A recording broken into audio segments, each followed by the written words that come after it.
This is part two. But also at the same time, nice, smooth summer flowers, spring breezes, all that stuff.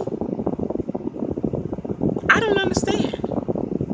I don't understand it because I work best in a very fast paced, chaotic environment. Um, and I learned that growing up. My mom had a way of, I'm sorry, let me turn this air. She had a way of going from nice to nasty very, very quickly. 1 minute or 1 second, she'll be nice, praising God. Next second, whoop, you be like, Transformers.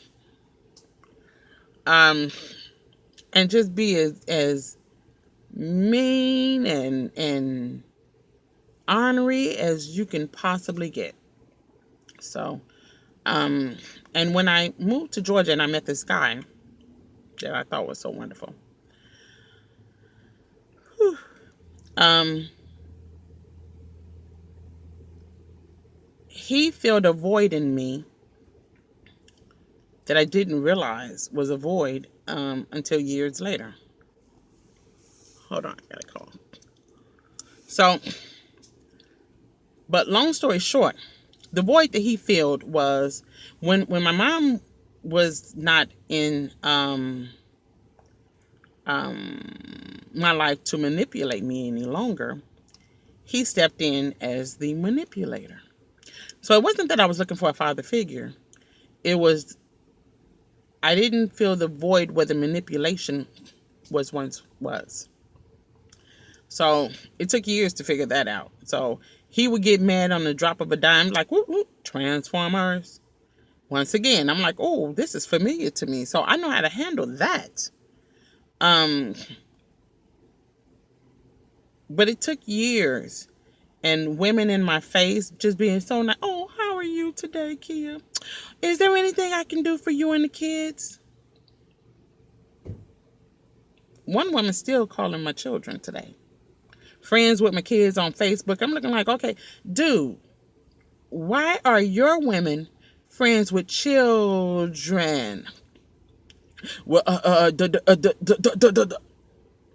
no, no, we don't do that.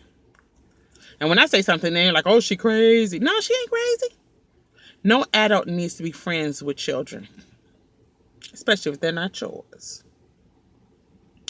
But anyway, that's another subject. Um, but I said all this to say that in the course of my 22-year relationship, there was abuse, a lot of it. But I stayed because I really, really wanted my children to have their dad around. Because early on in the relationship, I noticed one thing: if he wasn't around, he wasn't attentive to the kids, didn't call, didn't do anything. So I'm like, okay, well, I'm gonna sacrifice me because I've become content with misery. I grew up content with misery, so it was nothing new to me, you know. Yeah, I know no one should be comfortable with misery, but me and misery were best friends. I was that child that was always starting fights, always there. Somebody, oh, you bad, go and punch somebody in the face. I was that person. I'm no longer that person, so don't try that. You know what I mean? Uh, but somewhere along the line, um, I found my purpose in life. And it was hard. Man, it was hard. It was hard. It was hard to come to terms with because I had to let go of a lot of people, a lot of friends that I actually valued, um, a lot of relationships, contacts, business relationships. I had a business that was just starting to get off the ground at the time. And the person who put me in contact with the company, the company's, it's a national company, um, was actually somebody who slept with my children's dad and co-signed on a brand new car for him. I'm looking like, Where we do that at? And she didn't want to tell me. So, and I found out strictly by accident. So it was like, okay, let me let go of all of this stuff. Well, it wasn't letting go. It was like God was ripping it out of my life. Because my prayer back then, I used to just get on my knees and pray and cry. God, why is this happening? What do I need to do? What can I do to fix my family? What can I do to make this situation better? So he and I can get along. The answer was really simple.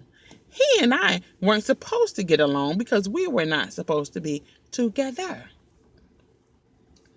And it was just that simple. But like I said, it took years to figure that out. And it took years for my children to come to me and say, hey, Mom, we don't want to be around Dad.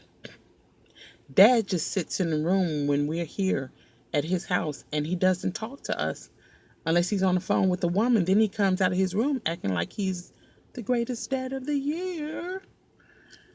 And I'm like, oh, it's okay. Just love your dad, you know? Love your dad. Until he dropped dead. Ooh, I didn't say that. I wasn't supposed to say that, but that's mean and nasty. But anyway, I found my purpose, and my purpose was helping others. Helping others to overcome domestic abuse, sexual abuse, and homelessness. And the hardest part when you start working with someone, and someone just called me a minute ago that I have to call back, and she's homeless as well. So, you know, I'm going to scoot on over, give her a gift card, a $15 gift card for her gas, because they do not give you money to drive your children back and forth to school if you want to keep them in the same school that they were in before you became homeless. They should, because the federal funding allows for that. But I'm going to leave that alone because that's none of my business. I'm just going to do what I was designed and mandated by, you know, my higher power to do. And that's to help out. So that's who I am. I like to think I'm a problem solver. I can walk into a room and I can see every exit strategy. I can see every weapon too in my mind, the MacGyver in me, you know. But anyway, have a blessed day. Live on purpose and win every victory. You've earned it.